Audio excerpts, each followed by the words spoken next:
All right, Patrick, there was a loud protest outside a well-known sushi restaurant in Santa Monica today. Owners of the restaurant have been charged with illegally selling whale meat sushi. And now a city councilman there says the city should think about shutting down the restaurant. NBC4's Angie Crouch live in Santa Monica with the latest for us. Angie.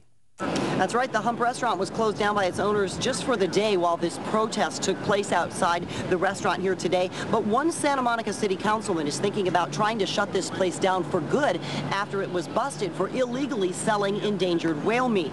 Now, environmentalists say this meat likely comes from Japan, where the Japanese government claims the killing is done for research purposes.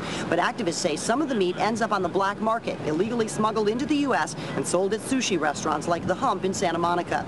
Now, the Hump, its chef and parent company Typhoon Restaurant Incorporated were charged by the feds this week with a misdemeanor count of illegally selling whale meat. Through an attorney, the restaurant accepted responsibility and agreed to pay a fine, which could be as much as $200,000 and could also carry a year in prison. The Hump was caught in an undercover sting operation by environmental activists who recently won an Academy Award for the documentary film The Cove about the annual slaughter of dolphin by a Japanese village. Now today, activists protested outside the Hump, which closed its doors for the day. Nobody from the restaurant would comment today. The Hump is on Santa Monica city property right next to the Santa Monica airport, and city leaders say the charges might be grounds to shut them down for good. Well, this is a big deal.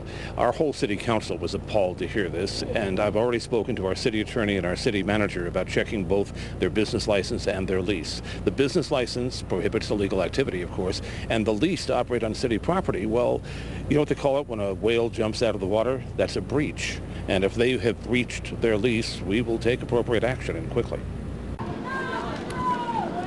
Process will be done, but city leaders are very upset by this. They say they're going to do everything possible to ensure that no other restaurants violate the endangered species laws. We're live in Santa Monica today. I'm Angie Crouch, Channel 4 News. Now back to you in the studio.